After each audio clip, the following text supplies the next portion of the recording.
नमस्कार दोस्तों, मेरे YouTube चैनल पे आपका स्वागत है। इस वीडियो लेक्चर में मैं आपके पास एक क्वेश्चन लाया हूँ और जो ये क्वेश्चन जेईई में एक बार पूछा था। तो पहले हम इस क्वेश्चन को पढ़ लेते हैं, उसके बाद उसके हम डिस्क्रिप्शन करेंगे। An insect crawls up a hemispherical surface very slowly.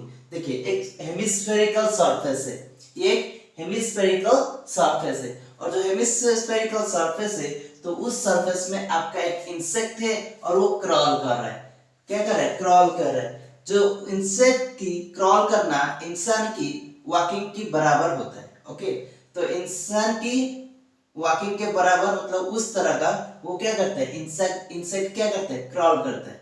तो मैं इस बात को क्यों आपको बताया कि उसके पीछे रीजन है और उस रीजन को मैं आपको बताऊंगा जब उसकी डिस्क्रिप्शन करें।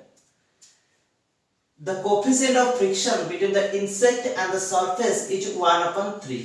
जो इंसेक्ट होगा और सरफेस होगा तो इंसेक्ट और जो सरफेस उस पर वो क्रॉल कर रहा है। ओके, तो उस सरफेस में एक फ्रिक्शन होगा। ओके, तो उस फ्रिक्शन का जो कोफिशिएंट होगा वो क्या होगा? 1/3। तो जो फ्रिक्शन का जो कोफिशिएंट होगा वो क्या होगा? 1/3। देखिए, ये जो फ्रिक्शन का कोफिशिएंट होता है वो जनरली इसमें स्टैटिक फ्रिक्शन की बात किया है। क्या है? आप बोल रहे हैं कि ये मूव तो कर रहा है, तो स्टैटिक फ्रिक्शन की क्यों बात है? स्टैटिक फ्रिक्शन की क्यों बात है? ये जो कोफिशिएंट आप बता रहे हैं क्वेश्चन में तो नहीं दे रखा है कि स्टैटिक फ्रिक्शन की काइनेटिक फ्रिक्शन है, तो आप क्यों बोल रहे हो कि स्टैटिक फ्रिक्शन है? तो एक्चुअली जब वो क्रॉल कर रहा होगा तो देखिए इस क्वेश्चन को देखिए, वेरी स्लोली कैसे क्रॉल कर रहा है? Very slowly. तो वेरी स्लोली का मतलब है उसकी स्पीड बहुत नेग्लिजिबल है, यानी कि जो डिस्टेंस वो कवर कर रहा है टाइम के रेस्पेक्ट में बहुत कम है, उसकी स्पीड बहुत नेग्लिजिबल है। तो उसको फ्रिक्शन जो फोर्स मिलेगा जब आप उसको ऑब्जर्व करोगे तो आपको लगेगा कि मूव नहीं कर रहा है, रेस्ट में है, ऐसे लगेगा। तो इतना स्लो है तो तभी आपको लगेगा वो रेस्ट में है। ओके, उस तरह का लगेगा, परंतु रेस्ट में नहीं है, परंतु उस तरह का आपको लगेगा। तो वो जो मैक्सिमम वैल्यू होगा फ्रिक्शन, उसको जो फ्रिक्शन तभी जो फ्रिक्शन मिल रहा होगा वो स्टैटिक फ्रिक्शन की मैक्सिमम वैल्यू नहीं है। ओके, तो वो जो फ्रिक्शन उसको मिल रहा होगा तो उस फ्रिक्शन फोर्स आपके स्टैटिक फ्रिक्शन से कम होगा, क्योंकि आपको पता है जो काइनेटिक फ्रिक्शन होता है उसकी जो कोएफिशिएंट होता है वो जनरली स्टैटिक फोर्स की जो लिमिटिंग वैल्यू होता है तो उससे कम होता है। ओके, पर ये जो कोएफिशिएंट है हम देखेंगे, ये जो कोएफिशिएंट है वो स्टैटिक फ्रिक्शन की कोएफिशिएंट है। हम देखेंगे जब डिस्क्रिप्शन करेंगे हम इसको देखेंगे। If the line joining the center of the hemispherical surface to the insect makes an angle alpha with the vertical, question में लिखा है the line joining the center of the hemispherical surface। ये आपका एक हेमिस्फेरिकल सरफेस है और hemispherical surface का ये आपका सेंटर है। ठीक है, तो ये जो आपका सेंटर है, तो क्वेश्चन में पूछा है तो line joining the centre of the hemispherical surface to the insect makes an angle alpha with the vertical. ये आपका वर्टिकल है तो उसके साथ अल्फा एंगल बनाया। आप किस मोमेंट में ऑब्जर्व कर रहे हो और उस मोमेंट में वो कितना एंगल बनाया है? अल्फा एंगल बनाया है। The maximum possible value of alpha is given by, तो जो अल्फा होता है उसकी मैक्सिमम पॉसिबल वैल्यूज हमको कैलकुलेट करना है। क्या कैलकुलेट करना है? ये जो अल्फा होगा, okay, the maximum possible values of alpha is given by. तो हम इस अल्फा की मैक्सिमम पॉसिबल क्या होगा? ओके, यानी कि वो जो क्रॉस कर रहा है तो मैक्सिमम कितना तक क्रॉल कर सकता है, कितना एंगल तक वो क्रॉल कर सकता है, तो हम उसको कैलकुलेट करेंगे। तो ये हमारा क्वेश्चन है। तो इस क्वेश्चन में इंपॉर्टेंट पॉइंट ये जो वेरी स्लोली है 1/3। ओके, और हमको अल्फा निकालना है। तो मैं पहले इसको इरेज करता हूं और उसके बाद उसकी डिस्क्रिप्शन करेंगे। देखिए, ये आपका एक पॉइंट ओ है, तो मैं इसमें उसकी इस जो क्रॉल कर रहा है, ओके, आपकी जो क्रॉल कर रहा है उस इंसेक्ट की मैं फ्री बॉडी डायग्राम बना रहा हूं। तो देखिए ये आपका इंसेक्ट है और ये आपका टेंजेंट है उस सरफेस में, ये आपका मैं टेंजेंट बना रहा हूं और ये नॉर्मल है। ओके, ये नॉर्मल है। ये मेरा नॉर्मल है, मैं उसको डॉटेड बना लेता हूँ, डॉटेड। ओके, ये क्या है, नॉर्मल है, ये नॉर्मल है, और इसका रेडियस सपोज आर है, रेडियस क्या है, आर। तो अभी देखिए इस आपका सरफेस है, ये टेंजेंट है उस पॉइंट में, और ये आपका नॉर्मल है। उसके बाद हम क्या करेंगे, ये आपका पार्टिकल है, सपोज उसकी मास क्या है, m। सपोज उस जो इंसेक्ट है, उस इंसेक्ट की मास क्या है, m। तो अभी क्या करेंगे, उस पर क्या फोर्स गिरेगा, ऑब्वियसली ग्रेविटी। ग्रेविटी देखिए, ये एंगल आपका अल्फा है, अगर यह एंगल आपका अल्फा है तो ये किसके साथ बना हुआ है, इस नॉर्मल के साथ, यानी कि इसके साथ। ओके, तो ये आपका क्या है, अल्फा है।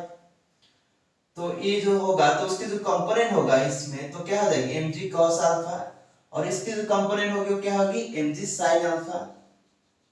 तो ये कंपोनेंट क्या है, एक mg cos अल्फा होगा और एक mg sin अल्फा होगा, ग्रेविटी की वजह से। तो देखिए, और उसमें क्या होगा, जब mg cos अल्फा फोर्स गिरेगी तो ऑब्वियसली वो जो सरफेस में है, हेमिस्फेरिकल सरफेस में है, तो उसको नॉर्मल फोर्स इस दिशा में देगा, तो उसको नॉर्मल फोर्स इस दिशा में मिलेगा, नॉर्मल फोर्स a। कितना मिलेगा, सपोज an फोर्स मिलेगा, नॉर्मल फोर्स। तो अभी क्या होगी, इसको नॉर्मल फोर्स मिलेगा और a कंपोनेंट होगा। देखिए ये आपका, ये जो ट्रैजेक्टोरी है एक सर्कुलर ट्रैजेक्टोरी है, तो अगर मैं इस दिशा में कंसीडर करूंगा, इस नॉर्मल डायरेक्शन में, तो जो फोर्स होगा, सपोज इस पॉइंट में उसकी जो स्पीड होगा वो v है, ऑब्वियसली उसकी स्पीड रहेगी वो v है, तो उसकी एक्सेलरेशन क्या रहेगी, इस दिशा में सेंटर की तरफ mv²/r, यानी कि इस दिशा में। तो जो फोर्स है वो n होगा इस दिशा में, और ये अपोजिट दिशा में, तो ये क्या हो जाएगा, mg cos alpha, okay, mv²/r। Okay, ये होता है उसकी स्पीड। ऑब्वियसली जब आप स्पीड उसकी ऑब्जर्व करोगे, वो क्या है, वेरी स्लोली। वेरी स्लोली का मतलब है कि आप स्पीड को अप्रोचेस टू जीरो ले सकते हैं। तो ये क्या हो जाएगी, आपकी इक्वेशन क्या हो जाएगी, ये इक्विवेलेंट टू जीरो। ओके, तो ये आपका जो नॉर्मल फोर्स होगा वो क्या हो जाएगी, इक्विवेलेंट टू mg, यानी कि nearly equal to mg cos alpha. तो अभी हम क्या करेंगे, अब तो नॉर्मल फोर्स निकाल लिए, अभी बहुत सिंपल है। ये क्या है, टेंजेंशियल है, ये क्या है, टेंजेंशियल है। देखिए ये जो टेंजेंशियल यानी कि इस दिशा में ग्रेविटी इस दिशा में गिर रहा है। आप सोचोगे जब पार्टिकल क्रॉल करेगा तो किस दिशा में क्रॉल कर रहा है, क्वेश्चन में पूछा है, क्रॉस अपवर्ड यानी कि ऊपर की दिशा में क्रॉल कर रहा है। तो जब इंसान चलता है आगे की तरफ, ओके, जब इंसान आगे चलता है तो उसकी पैर क्या होती है, पीछे फोर्स देता है, पीछे की तरफ स्लिप होता है। जब मैं आगे चलूंगा तो मेरा क्या होता है, मैं पीछे की तरफ स्लिप करूंगा। जब आगे जाऊंगा मैं, तो मेरा जो पैर होता है वो क्या करता है, पीछे की तरफ फोर्स देता है। तो जब मैं पीछे की तरफ फोर्स दूंगा, अगर मेरा स्लिपिंग हो रहा है पैर में, तो ऑब्वियसली पीछे की तरफ स्लिपिंग हो रहा है, तो मुझे जो फ्रिक्शन मिलेगी वो आगे की तरफ मिलेगी। किस दिशा में मिलेगी, आगे मिलेगी। जो फ्रिक्शन मुझे मिलेगी वो आगे मिलेगी। तो इसलिए मैं बोल रहा था जो क्रॉल होगा ऑब्जेक्ट, मतलब उस इंसेक्ट का, वो इंसान की वॉकिंग की तरह सिमिलर है। तो वो फोर्स क्या है, F है। तो जो फोर्स मिलेगा उसको आगे की तरफ मिलेगा, क्योंकि वो किस दिशा में मिलेगा, आगे मिलेगा, क्योंकि ये अपवर्ड मूव कर रहा है। किस दिशा में मूव कर रहा है, अपवर्ड। ठीक है, तो ये होता है इस दिशा में उसकी फोर्सेस। तो देखिए जब इस दिशा में वो जा रहा है, सपोज उसकी एक्सेलरेशन जो टेंजेंशियल एक्सेलरेशन होगा, क्योंकि उसकी स्पीड तो बहुत नेग्लिजिबल है, तो उसमें जो चेंजेस आएगी, ओके, हम अगर ऑब्जर्व करेंगे कि हम सोचे कि हाँ यूनिफॉर्म स्पीड में जा रहा है, तो ठीक है, उसके एक्सेलरेशन उतना बदलाव नहीं है। अगर आप सोचोगे कि नहीं यूनिफॉर्म स्पीड में नहीं जा रहा है, थोड़ा सा स्पीड में बदलाव होता है, तो फिर भी आपका acceleration nearly equal to zero होगा, क्योंकि उसकी स्पीड तो बहुत कम है। जो चेंजेस भी आएगी ऑब्वियसली बहुत कम ही आएगी, तो वो क्या हो जाएगी, नियरली इक्वल टू जीरो हो जाएगी। तो आपकी जो दोनों फोर्स, फ्रिक्शन फोर्स, ओके, वो किसके साथ इक्विवेलेंट हो जाएगा, mg sin alpha, mg sin alpha.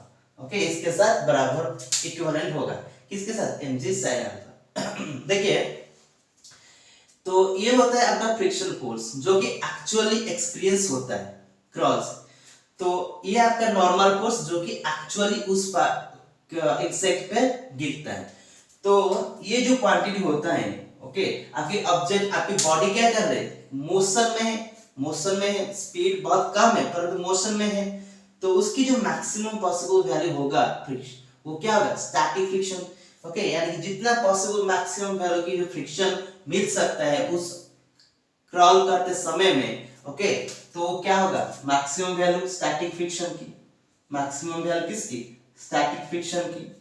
तो जो स्टैटिक फ्रिक्शन की कौन सा है, मैक्सिमम वैल्यू, तो स्टैटिक फ्रिक्शन की मैक्सिमम वैल्यू क्या होता है, जो कोफिशिएंट होता है म्यू और जो नॉर्मल फोर्स उसको मिल रहा है, तो म्यू और नॉर्मल फोर्स, तो म्यू की वैल्यू हमको 1/3 दिया था, तो मैं उसमें क्या करूंगा, मैं बाद में पुट कर दूंगा। ओके, तो f की जो मैक्सिमम वैल्यू होगा क्या होगा, म्यू n, तो m की वैल्यू मुझे पता है और n की वैल्यू मुझे पता है, तो mg sin अल्फा क्या हो जाएगा, mg sin alpha, mg sin alpha will be less than और इक्वल टू क्या हो जाएगा, म्यू नॉर्मल फोर्स क्या है, mg cos alpha, mu mg cos alpha.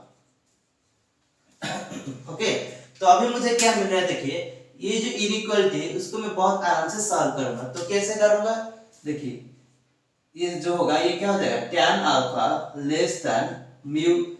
Okay, तो tan अल्फा लेस देन और इक्वल टू म्यू, तो इससे मैं क्या, म्यू की वैल्यूज क्या है, 1/3 है, क्या है 1/3 है, तो इससे मुझे क्या मिलेगा, जो अल्फा होगी, जो अल्फा होगी, ओके, उसको मैं कैसे लिख सकता हूं, क्योंकि ऑप्शन में आपका जो ऑप्शन दे रखा है, तो ये क्या हो सकता है, alpha equal to tan inverse 1/3। Okay, ये जो मैक्सिमम वैल्यू होता है किसका, अल्फा का। ओके, देखिए जब आपका tan alpha, okay, maximum value क्या हो जाएगी, 1/3, tan अल्फा का मैक्सिमम वैल्यू आपका क्या हो जाएगी, 1/3। अगर आपका tan अल्फा मैक्सिमम होता है तो ऑब्वियसली आपका अल्फा क्या होगा, मैक्सिमम होगा, तो मैं उसको इस तरह का लिख सकता हूं कि tan of alpha maximum, okay, equal to 1/3, तो जो मैक्सिमम वैल्यूज होगा तो उसको मैं क्या लिखूंगा, tan इनवर्स 1/3, tan इनवर्स 1/3। तो इसको मैं और किस तरीके से लिख सकता हूं, इसको ऐसे भी लिख सकता हूं, अगर tan अल्फा की maximum value, tan alpha maximum आपका 1/3 होता है तो उसकी कॉट क्या हो जाएगी, कॉट की जो अल्फा मैक्सिमम होता है वो क्या हो जाएगी, 3 हो जाएगी, क्या हो जाएगी, 3 हो जाएगी, तो अल्फा मैक्सिमम की वैल्यूज क्या आ जाएगी, कॉट इनवर्स 3, क्या हो जाएगी, कॉट इनवर्स 3।